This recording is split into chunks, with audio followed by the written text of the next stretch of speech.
Thanks for coming to J&N Travels Podcast with your hosts, John and Nancy. Hi. We will discuss everything travel, including cruising, Disney World, other general travel, snowbirding tips, trivia, and other fun things. Thanks for joining us. Each podcast contains 2 segments with travel information. We also have Nancy's Trivia, travel fun facts, and snowbird tips. We have been getting some questions emailed to us and will answer one question on each podcast. If interested in sending us a question or making up a comment, email us at j&ntravels@yahoo.com. Please check out our J&N Travels Facebook page, J&N Travels merchandise store, our J&N Travels YouTube channel, and visit our podcasts on YouTube, Spotify, Google, Amazon, and Apple. Our information for everything is listed below. We like to start off each podcast with Nancy's Trivia. Nancy, that's me, will give you the trivia questions now, and she will give you the answers towards the end of our podcast. So, Nancy, at the beginning of every podcast, we like you to throw out 3 trivia questions and let people think about it during the podcast. And at the very end, you come back and you read the question and give the answer. So, what are your 3 trivia questions that you found for us today? Well, the first one is, what was the original purpose of the tiny pocket in jeans? What was the original purpose of the tiny pocket in jeans? I think I know this. I'll take a guess at the end. What's number 2? When did Facebook first launch? When did Facebook first launch? Interesting. Okay. Number 3? Number 3 is known mainly for spreading a specific type of food. What Massachusetts-born 19th century man was also fond of spreading religion throughout the country on his journeys? I have a guess, but I'm not sure. Okay. Well, thanks for those questions. We'll find out those answers at the end of our video. Okay. Segment 1 in our podcast is an edited version of one of our earlier lives. The things that cruise lines never tell you. If you're an experienced, we've done double-digit cruises, so there's very little, I think, that we don't know about or don't expect. But a couple of these surprised me also. So if you're an experienced cruiser, a lot of these may not be a surprise to you, but definitely first-time cruises or ones who have only taken a handful of trips. These will. So let us start with number 1, which is balconies are overrated. Now, these are not our opinions. These are research I did on the web and came up with. I came up, I think, with 15 or 16, and I'm sure there's a lot more than this, but these are ones that we just got from the internet. Balcony cabins are often less, at least 25% more than inside cabins. It's an upsell, and many diehard cruisers swear by. We always get the inside cabins. We got upgraded a couple times to balconies. One was the inside balcony overlooking Central Park. Yeah, I was going to say that, yeah. And the other was outside. And those are nice. Yeah, but I certainly, for the time we spent in the balcony, I wouldn't do the upcharge unless it was a heck of a deal. So that is the first number. Balconies are overrated. And yeah, I guess you could put that money towards excursions. Yeah, I mean, if you're going to do your cuts, I guess that would be one of the spots you'd probably cut off. I would. Number 2 was a cabin quality varies. A ship may have more than 30 different categories of cabins. You know that? Wow. 30 different categories. Many cruises go with whatever is allotted to them after selected. Okay, so that's exactly what we did. So we picked an inside cabin, and then they pick where we're going to go. Sometimes you can pick it. Sometimes they do it randomly. In our case, for our upcoming cruise, they picked it. So it's going to be interesting to see what they gave us. However, it pays to do research, because what you can do is get online. I assume most people know this, but if you don't, you can get onto the ship itself, the layout of the ship, and pick the actual cabin. And if you're just looking at it and you haven't cruised much, you're going to say, well, it doesn't really matter. But there are specifics, like we'll look, and you don't want it right next to the elevator. You don't want it right below a place like a basketball court. I don't think any basketball courts are that low, but a club or a restaurant or anything, there's going to be a lot of noise banging above your head. And isn't there a way that you can bid for a better cabin too? Well, I'm hoping. We haven't gotten on this one, but almost all our cruises at some point, if it's not sold out, they'll send you a bid. Yeah. Which I'm still hoping we get it for ours. Yeah, that's the thing too. If you get the higher you actually buy to begin with, when they give you that thing you're talking about, your bid on it, it only usually goes up a couple. So if you're doing the inside on the bottom, you can only go up sometimes as high as the balcony, whereas a balcony can sometimes go up to a suite. Gotcha. So Gotcha. I've never had the desire for an ocean view just because I figured it's just a window, right? Yeah. But I guess it's like anything else. Once you get it, it probably has a lot of advantages Oh, too. definitely. Once you get it, you're probably like, this is great. But we never had that. Shipboard, number 3 is shipboard casinos don't play by the rules. I don't know how many people, I learned this like a year or two of cruising. People were telling me about this.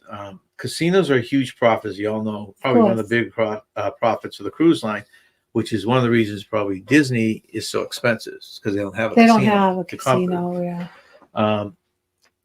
But when they're in international waters, there's no gaming commission or government agency overseeing the action. Insiders talk about tampered decks, and I didn't know they went to this extent. Insiders talk about tampered decks, rigged games, and tighter than usual slots. Oh, wow. Of course, some people win because that's the best way to lure others in. Of course. Now, the odds are that some people have to be successful at it, right? Of course. But it doesn't go by the same rules. People sometimes think that if they go to a casino on the land, it's or on sea, it's controlled the same way as on land, and it's not. Number 4, careful or you might miss the boat. Oh, don't want to miss the boat. And this has been publicized. Or the ship. I know. This has been really publicized a lot in recent years with the pier runners Oh and all my that. gosh, yeah. And it says it's written in small print, but you should take the embarkation time seriously. There is no allowance for passengers stuck in traffic. That's what we're always afraid of. When we book an excursion, if it's at the pier, we'll do it on our own. Yeah. If it's somewhere we have to get in any vehicle at all, we book through the cruise line, right? Because I can picture coming through it. We were on an excursion once that was by the ship, and we were coming through St. Martin. There was a downtown area that was bumper to bumper. Oh, okay. And the only reason we made it back to the ship was because it was a ship excursion, right? And I could see this happening a lot. You know, a lot of these. That was on a Disney cruise. That was quite. Was it Disney one? Okay. Yeah. And one of the reasons people, a lot of these islands, you're taking a trip the other side of the island. I know. Rough roads. Oh, I know. Gosh, I don't want to take the chance. I couldn't be a pier runner. I wouldn't be able to run that fast. We got some pier runners on video, though. It's pretty funny. The Captain I do feel bad for them, but, Captain Commodore says, you can win in the casino, but you have to play smart. The odds are more in favor for the cruise casino than the land casinos. Okay. And I don't think you've done this, Billy, but that would be an interesting video, too. He did a couple of live videos on sweepstakes. Yeah. After I saw those videos, I was trying to get Nancy to take it up. He wants me to try. They said it's maybe a private course from the captain. But that would be an interesting one, exactly how you play the casinos. Yeah. Oh, wow. It takes us, we tried them a couple times in all our cruises, and we wasted more money trying to figure out how to play the game than actually playing the game itself. I won't ever gamble. I'm not a gambler. The getting back on the ship is keep in mind that sometimes the ship time and the land time are different. So everything is run by the ship time. Yes. So make sure your watch is on ship time and you go by ship time. And we always give at least 2 hours to get back to the ship. We like to get back on the ship at least an hour and a half to 2 hours before it sails. Yep. So all our excursions, if we do them at all, are in the morning usually and stuff like that. Number 5, cruise ships aren't immune to crime. Don't let your guard down just because you're on vacation. Theft, sexual assault, missing persons, murders, piracy, port robberies can happen. So you're hearing more about the port robberies and stuff in places like Jamaica and Mexico right now. Yeah. Cruise lines don't like to talk about it. And only a few voluntarily release the crime statistics. So it's very hard to even get this information. I know. But the recent Senate Commerce, this gives you an idea. Recent Senate Commerce Committee report shows of the 959 crimes reported to the FBI since 2011, only 31 were revealed on the U.S. Coast Guard website. Really? Okay. So when you think you're safe, only 31 crimes happened. There was almost 1,000 crimes that happened for it. So that's kind of rough. I know. I don't know how people bring expensive jewelry on the cruise. Like, I'm always afraid to bring, not that I have a lot of expensive jewelry, but I'm always afraid to bring my diamond on the cruise. I was afraid. Well, there's jewelry and cameras, of course. Yeah. And nowadays, everyone's with their phones and laptops. I know. That's true. The next one, number 6, is you will gain weight. Despite your best efforts to eat sensibly, chances are you'll gain a few pounds whenever you cruise. Even the most self-disciplined among us are bound to go overboard in excessive treats. The average person gains 5 to 10 pounds on a 7-day cruise, despite all of those walking tracks, yoga classes, gyms, and salad bars. We have not really hit that. No, which is I think good. our average is about 3 to 5. Yeah. At the Well, most, 5 is the most we got. But I think we averaged 3. And we actually lost weight on a couple of cruises, and it's just basically because we're walking We're constantly. walking a lot. Yeah, we don't work out at the gym, but we're constantly walking. Number 7, cruise ship bathrooms kind of stink. The reality of most stateroom configurations is that the bathrooms rarely have proper ventilation. Not all cruise cabins have this problem, but there's a common complaint. Bring some air freshener along to help mask the odors. We don't bring anything. You said you throw sometimes perfume in there. I have a little bottle of perfume that I might spray a little. Stink. So I didn't know you were actually throwing stuff in there. So I bring perfume with me. It's not, I don't bring expensive perfume, so I don't mind if it smells spraying a little bit. I guess it's not the worst idea for us to stick one of those air fresheners we could in there, do right? that, yeah. Especially since we only get the inside cabins. I don't bring anything expensive that I think I'm going to lose, you know. Right. No, you're right. I don't want to lose expensive perfume or jewelry. Well, you have to take Number 8, self-arranged excursions are often better, cheaper than ship-sponsored tours. Cruise lines always try to sell their own. However, they are considerably overpriced. You can arrange a local tour before you arrive, or you can find many guides at the port. You can also buddy up with fellow cruisers to share the cost. Mm-hmm. We've done a combination of these. Like I said, if it's across the island or we're afraid we're not going to get back in time, we always do it through the cruise. Yeah. Which is more expensive. We know it is, but it's worth it for peace of mind. Right. If we go to a place like Bermuda, which has everything right at the port, we booked the stuff at the port. We did the jet skis at the port. That was fun. The catamaran snorkel at the course, the miniature golf at the course. Well, I didn't do jet skis at the port. But our kids did it. Rent them, yeah. our son, a daughter, and our son-in-law. But those they picked you up right at the port, and so there's no hassle. You knew you were going to get back in time. Yeah, they loved it. So those are your 2 options. The other thing, sometimes if you book an excursion in advance, even through the cruise line, it's a little cheaper. Mm-hmm. We, as we have gotten older, don't do that now because we're not exactly sure how we'll feel or what's going on that particular day. Yeah. So we haven't done that. Yeah. But that's something to keep in mind. If you're at the port itself, you might want to just book something yourself. Yeah. And it's better to do it in advance. We've always done it in advance because they're all booked up once you get there. Oh, I know. That's true. The other thing, and this goes to a place like Mr. Sancho's in Mexico, you buddy up, like it says, with a bunch of people. You can get a cab or a van sometimes for much cheaper than just a couple going. So those are different ways you should look at it. Yeah. Number 9, the environmental impact of the cruise industry is alarming. I think we've all heard about this. The cruise lines have always been under scrutiny because of the storage they dump in.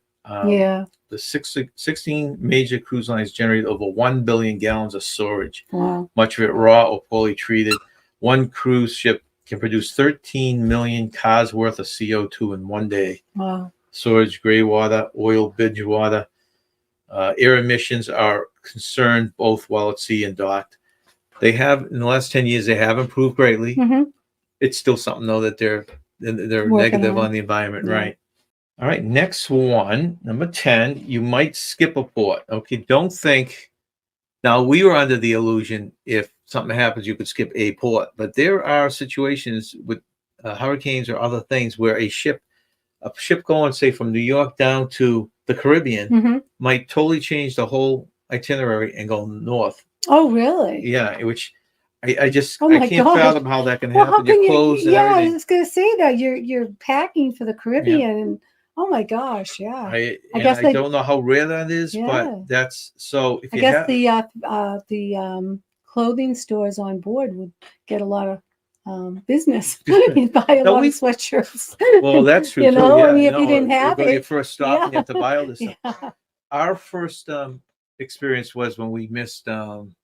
What was the island? Puerto Rico. We missed San Juan. I was so disappointed. They had been hit with a hurricane previously, and there was a woman on board who was actually collecting. She started before the cruise. Oh, that was St. Thomas. Batteries. That was St. Thomas. And she was actually had boxes of batteries that she had to get cleared with the cruise line and everything else. to and bring. they skipped They St. skipped Thomas. St. Thomas. And- And one of the other crew members, he was a dancer on the ship. He was very disappointed because he was going to go see family member. Yeah. Yeah.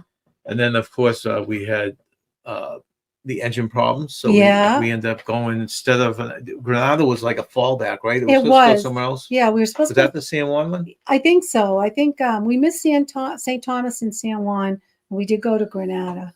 So in our case, it was just a different island, and we Yeah. didn't miss our favorite islands, like Aruba or Barbados. Yeah. So that was good. But it's still, you have stuff planned. Yeah, well, I was disappointed. Our son was on the cruise ship with us, and I really wanted him to go to wanted him to see San Juan. But so that can happen. Yeah. So fully anticipate that can happen. 11, crews are somewhat exploited. Crew members are some of the hardest working people around. About 3/4 of a typical cruise ship staff are from developing countries. Cruise lines claim that with a free room and board, this is more than they could hope for to earn back home, which in a lot of cases is true, but it still doesn't mean they're being shortchanged. Yeah. The workers live in tight conditions below deck. Some have to pay back a crewing agent who signed them up for the job, so they don't even begin to save money until well into their stint. So I think we're all aware of some of the conditions. Yeah. They're tight. They're tight. I mean, they're not abused or anything, but it's a tough situation, tough job. Number 12, don't expect to get a seat by the pool. Oh, I know. We've all heard stories of this Oh, over here. yes. The deck chairs are snapped up early. Of course. You're not allowed supposedly to save a chair, No. but I have yet to see that enforced. But the big thing is, I'm not sure why you really need to be by the pool. One thing, if you talk to people, there's lots of empty chairs, and a lot of them are on better parts of the ship. So if you don't need to be, I guess, where all the action is at the pool, there are plenty of spots to go. And most ships nowadays, I think, have an adult-only area too, which is a great place to go and relax if you're trying to get away from it. You can always find a place to relax. If you don't get a place by the pool, just relaxing and looking out at the ocean is nice. Right. And we stay away just because of the crowds. Yeah. Every now and then there is something scheduled that you want to see, a dancing thing or a contest. But even those, for us, have gotten a little bit old. We'd rather go to find a quiet part of the ship or something. Exactly. A lot of people won't go near the pool. They just think there's not enough room to swim. I don't look at the pool. And I have a friend that's going on his first cruise, and I've been trying to talk to him about this. I said, don't look at the pool as a place you got to go swimming. Right. You go in the pool as long as you can get your foot by foot area and you want to cool off. And me and Nancy will go in and just, instead of sitting on a lawn chair talking, we'll be in the pool talking. Yeah. And cooling down at the same time. I mean, if you really want to go to the pool, then you go on a day where everybody's on an excursion or off the ship. We've done that. We come back early. We come back early. 4 days, you come back early, you usually have plenty of pool in place. Right. The worst time, of course, is during the hot part of the day on a sea day. On a sea day. But the day you get on the ship, there's usually plenty of space. No one's getting in the pool that quickly. Yeah. Even though they do suggest bring a bathing suit in your backpack. At night, it's usually the people swim like when the entertainment's going on for the deck parties, and it's not that crowded. It's just really the peak of the day. 13. I think that's a channel. No. Cruising through life. Sickness can be spread like wildfire on a ship. I think we all know this. It's not just a ship. People say, "Oh, it's a ship. You're going to get sick," but you get sick everywhere. The fact is, if it does open up on the ship, it could spread pretty quickly. Hospitals, schools, and the like have outbreaks of norovirus and gastro too. But when you're trapped on a ship in the middle of the ocean, there's nowhere to go, and that's really the key of it. Where do you go? Bring your vitamin C and your vitamins. Yeah, try and do the things to stay healthy. Try to. You know what's good if you take. Hey, you might not have any friends, but if you bring garlic tablets, well, there are some that doesn't smell, but garlic is a natural antibiotic, so I believe in it. So you still get it. I mean, it's just one of those things in life you got to deal with, right? Yeah. Neither one of us has gotten it yet, no, right? I had I've broken my arm. Yeah, we haven't gotten to right. No, but I broke my arm on a back-to-back cruise, so that was challenging because I did it 3 days into the cruise, and it was a back-to-back cruise. But no, I haven't gotten sick, just a broken arm. Okay, number 15. We have 2 more on this section. People do go overboard. We're hearing about this more and more. Don't you see it now? And I think it's because people are putting up videos on it. Don't worry, falling off a cruise ship is rare, and it does make it sound like it's happening all the time. Oh, I know it does, but it's the media. Rare. It's it's The often the media is result of reporting alcoholic more. or mishap or a suicidal impulse or some balcony climbing shenanigan. We're seeing that people climbing up on the Yeah, that's balconies and doing crazy. ridiculous things. Yeah. So that's something that does happen. I don't think it's happening that much more. It's just you're hearing about it more. No, and that's what I heard about. And I heard this about shark attacks, like people saying, oh, there's more shark attacks. And I said, well, I don't think there's more shark attacks. I think it's just more media talking about Right. it, you know, more. I think helicopters and everything now. Yeah, so they're you know, catching there's just everything. more reporting about it, you know, so it appears to be more, but Well, like down because at we know Cape more. Cod, the sightings are all, they claim the sightings are up, but you Yeah. wonder, there's always helicopters flying over there now. So, of course, you're going to see even one rogue shark, right? The last one, Nance, in this section is you'll spend more time than you plan. You may think that you've paid the majority of your cruise. Did I say that? You'll spend more than you planned. Did I say time in there? Yeah, you'll spend more than you planned. And this is something I've been preaching. Like I said, I have a first time a friend trying to get through his head that price you see that you pay, there's still a lot of little things here. You may think you've paid for the majority of your cruise expenses up front, but the truth is there's a lot of nickel and diamond on the ship, more so nowadays. Yeah. Don't consider a cruise to be an all-inclusive getaway. Drinks, photography, especially restaurants, onboard shops, art auctions, spa treatments, casino trips, shore excursions, etc. can add up to you. It can be hard to keep tabs on your spending when you defer payment. We've been very good. We know cruise enough now that we're very good about it. We used to pay for our gratuities up front to not have to deal with the end of the cruise. Yes. But we found on our last few cruises, sometimes there's this hidden onboard credit that you get back for something. If it doesn't stop, I don't know if you know this, but if you don't stop on an island, you're entitled to a feedback for that island. And sometimes you have to go up and actually ask for it. Yeah, they're not going to, we'll advertise it if you don't ask. Yeah. So get that, but it goes on our onboard credit. Exactly. Sometimes it has to be used on that cruise. So if you get an onboard credit a couple of days before the end of the cruise, you might not use it. Yeah. So we have been holding off on that because you can use onboard credit for gratuities. Well, that's what I was just going to say. Okay. So if you pay in advance, you can't do it. That's the point I'm making. I was just going to say that. Yeah. So that's always our fallback. So if we get onboard credit the last couple of days, we can just put it towards our gratuities. Right. But you pay the initial price, which is the one that's posted, and then there's always additional port fees and taxes. Then there's your tips. Beyond that, there isn't a lot. Can anyone think of? There isn't a lot more that you have to do. I mean, you can go to specialty restaurants or the casino or buy drinks, but you don't need to do all those. There is non-alcoholic drinks available. That's included. There's plenty of food available. Oh, exactly. Entertainment's included. And I think it's nice that some of these restaurants that charge, that sometimes they're open for lunch and it's complimentary. So if you want to try them at lunchtime because it's free. Right. Yeah, we benefited from 2 restaurants on our last cruise. It was the Chinese restaurant and the Italian restaurant that we went there at lunchtime because it was complimentary. And that's a huge thing to look for before you go on your cruise. That's a great point because our favorite restaurant was at the Asian restaurant. Yes, that was delicious. And that's a fee at night. Yes. But the lunches was just during sea days. Yeah. I think you're right. For the Italian and the Asian, and then there's plenty of other ones, but were included. Now, we don't have it on our next cruise, which I'm bumming. That was a Carnival cruise. Yeah. But a lot of ships will do that. Yeah. Now, I did hear that this new cruise we're going on, the Seafood Shack, which is a pay restaurant, during sea days, I think it's sea days, they open that up as a little takeout Asian type of food. Yeah, so we'll have to look into that. Nice. For gratuities. That's the best way to do it. If you're not sure, then just save the gratuities to the end. Gigi's, was that the name of the restaurant? It was called something different in the daytime. Yeah, it was J.I., and I think it was. Well, he is G.I. I don't know which way it was, but that was at night though. But then they called it something in the afternoon. Yeah. So so it was not called that in the afternoon. What? No, I can't recall. I thought it was with a J though, but I'm not sure. So those are the 16 tips of things. There's plenty more here of things cruise lines never tell you. If you haven't heard them all and you go on a cruise, you might want to go back and just skim through the listings. Yeah. I have 12 fun facts about the Disney EPCOT Flower and Garden Festival. Number 1, EPCOT displays 30 million blooms throughout the park for 75 days. Number 2, in total, the outdoor kitchens offer 50 beverage choices and more than 30 food items. 3.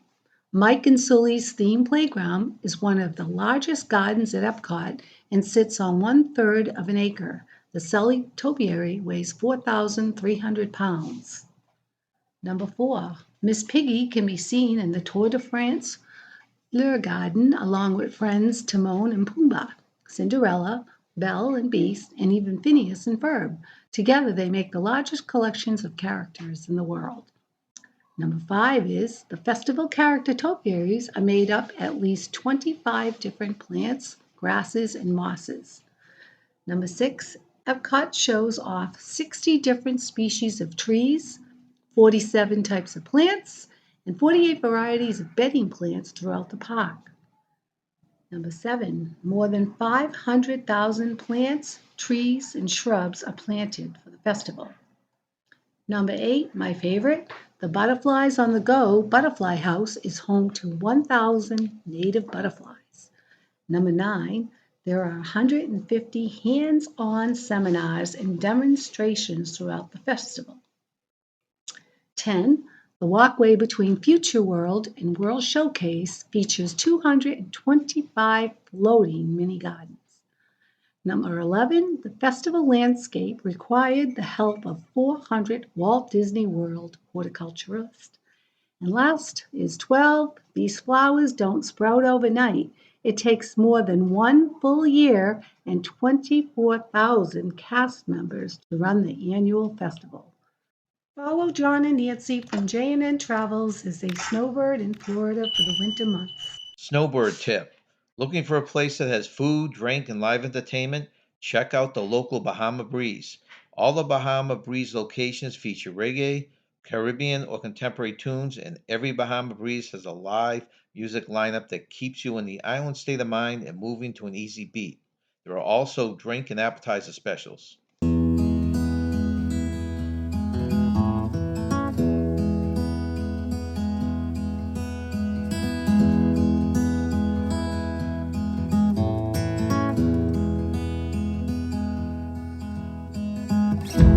Thank you for joining us for our second segment. Yes, today. thank you. We're down in Florida. We're about halfway through snowbirding. Halfway through, and it's a beautiful day today. It's 80 degrees. It's and late. Sunny. All right. It's late February, and we head home in late April, so we're about exactly halfway through. Mm-hmm. One of the things we thought we'd share with you, because it's a very big deal for people, is how to cut some costs down on food. Yeah, that's an important thing to do, cut costs. Disney prices for food is astronomical. Yes. So if you're going to eat the parks, you're probably going to pay high prices. But there are a lot of ways, and we see a lot of people in parks are doing the same thing that we. I see a lot of people in parks with T-shirts that says "most expensive day ever." Right. And that would be the husband, and the wife has best day ever. I love that. That's my favorite T-shirt.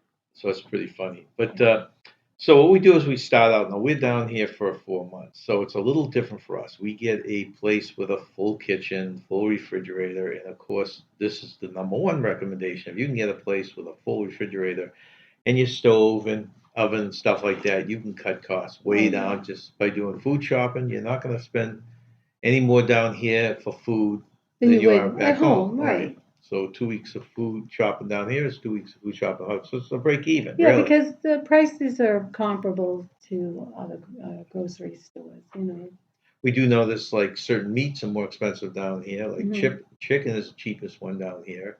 And up our way, it's pork. So Yeah. it can vary. But basically, you can get probably about the same weekly food bill you would spend up home, you're going to spend down here. So Yeah. our first recommendation is just to bring the food in from the grocery store and cook up your meals. Another way around this, if you're doing a park day, which we have done many a times, sometimes we'll leave the park around noon and go to a fast food place, which cuts the cost way down. Yeah. But Although, fast food prices have gone up. they have. And so it's not a real cheap meal at McDonald's anymore or Wendy's. It's gone up. No, it's a cheaper, is what we're saying. Yeah, it's Yes. definitely cheaper than the parks, right?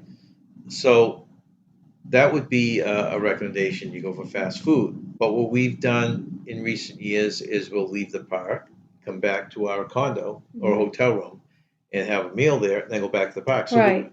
we're not basically not buying any meals at all in the parks. Well, our condo is usually about 15 minutes from Disney World, so depending on, if your condo is close enough to do that. And that's a very good point. Yeah, and sometimes it saves money to get closer. Yeah. Just for that reason, for you that can shoot reason. back and forth. It gives you a break, a rest, and you're up for round 2 of the Disney parks. Especially if you have younger kids. A lot of people will Yeah. go back to the place, have a lunch, Yeah. take a nap, take a swim, then they'll go back to the park much later in the day. Yeah, and then they could stay for the fireworks, they're not as tired. Because sometimes EPCOT's open till 9, 10, 11. Magic Kingdom, the same thing. I've seen it open till 11 some nights. So you can vary by doing that. So that would be our first recommendation, is load your refrigerator with food and cook your meals there.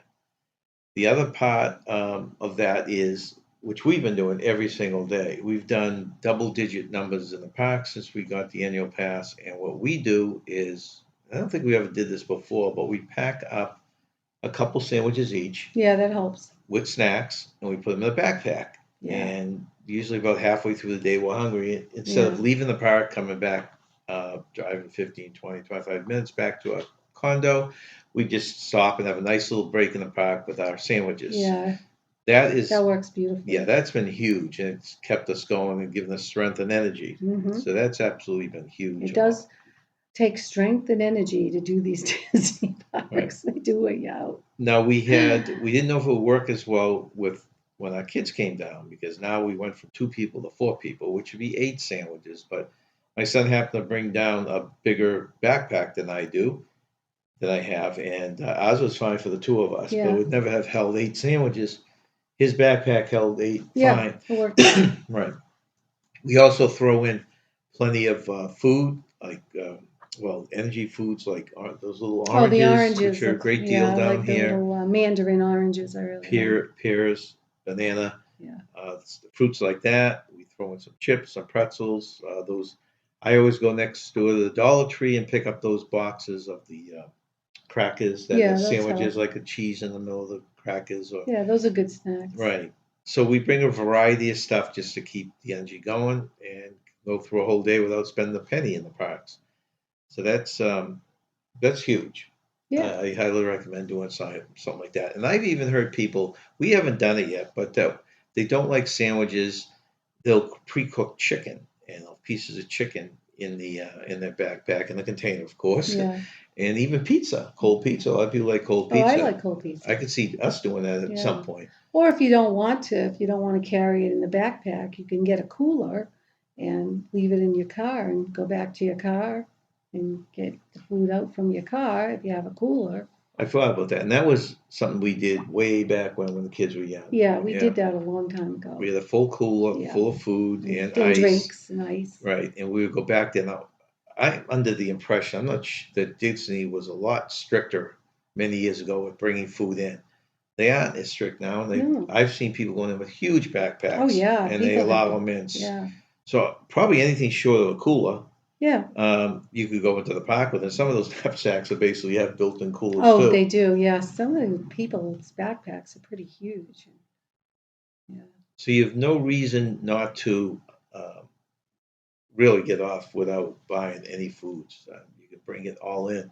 A lot of times people bring in the food and then they want a little bit of a treat that's in the parks. Yeah. So that gives you a little extra money to spend on treats. Yeah. So those are big things for park days, and even days if we go hiking or stuff like that, we'll go through the same procedure. Anything that we're out for the whole day. The only other hint that we'd like to throw out is if we're not doing a park day, and sometimes we will do the local buffets. Yeah. We enjoy the Chinese buffets. We don't have them near our home, so we really enjoy the Chinese buffets. Well, the Chinese buffets or even other local, down here, the Golden Corral's big. Yeah, we enjoy that because we don't have one near us. The price line of those is much less than a sit-down restaurant. We were talking to someone recently that for 5 people spent over $600, and this was just it was a sit-down restaurant that wasn't, it was just an average restaurant. I know. You can go to buffets usually for I don't think we've gone a buffet around here that's been over $20 max. Right. And lunchtime, you pay around $10. You can make a buffet take care of at least 2 meals. If we go at noon, we're Oh, usually set yeah. for the day. Oh, yeah, we're set for the day, yeah.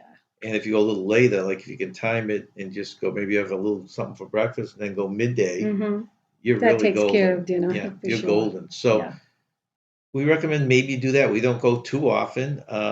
Maybe when we're down in Florida, every other week or every third week or something Yeah, like that. But it gives you a different taste because we're not going to cook up Chinese food here, and we're not going to cook up a lot of the stuff. Like when you go to these buffets, they have steaks and sliced ribs and sliced turkey Yeah. and roast beef. So we're not going to do Yeah. all that kind of cooking here. So it gives us a little bit of a better meal Right. than we're going to cook here. Right.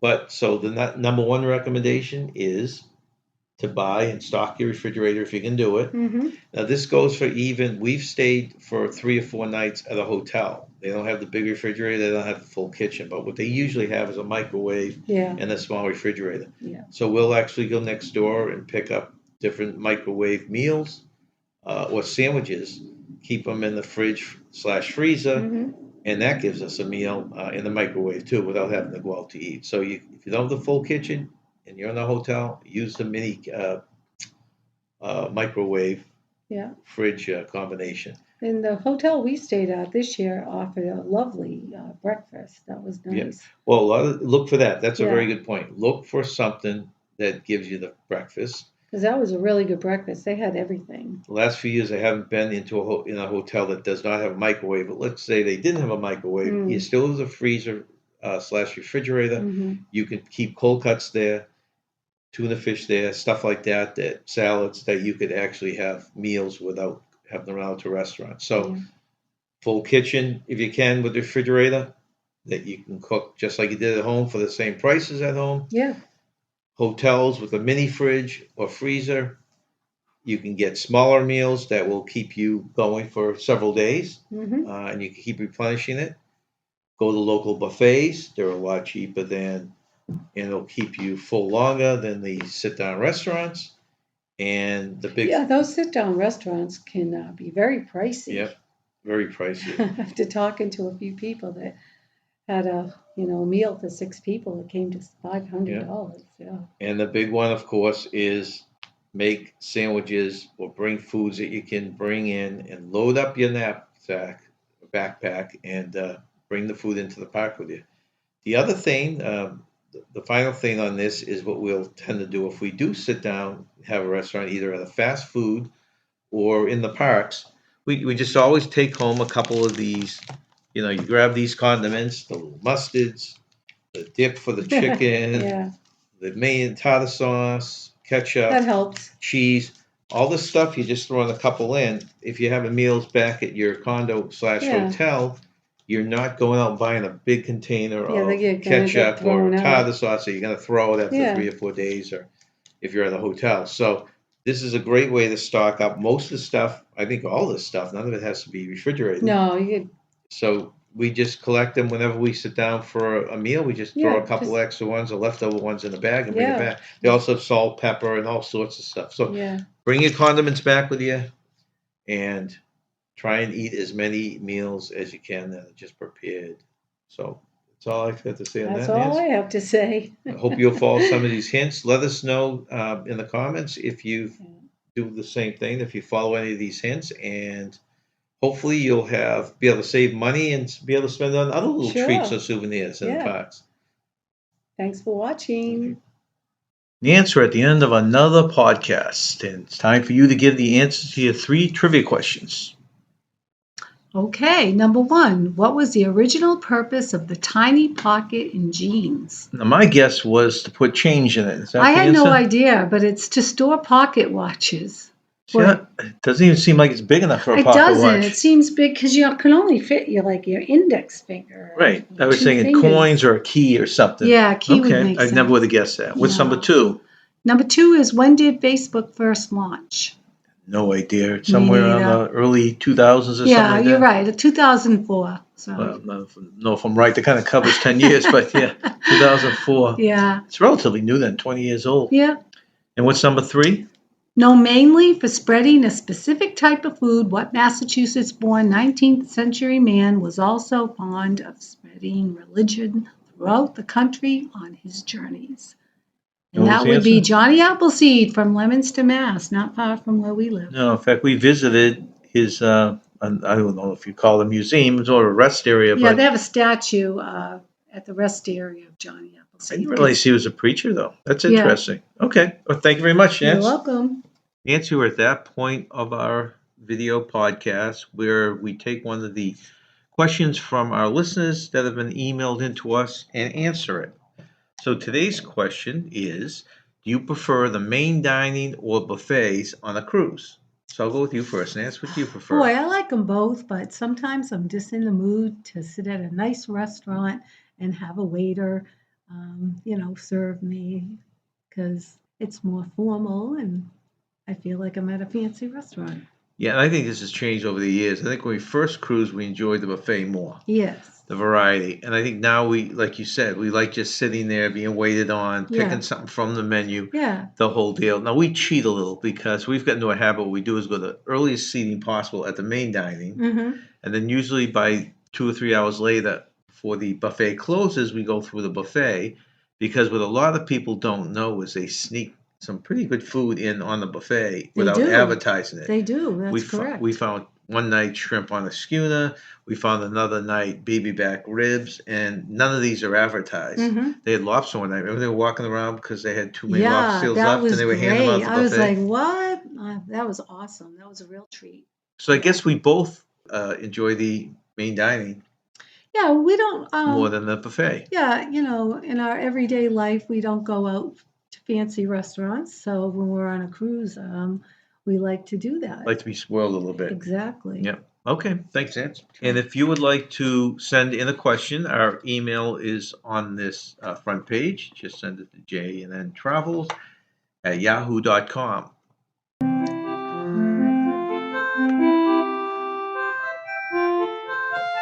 Thanks for coming to J&N Travels Podcast.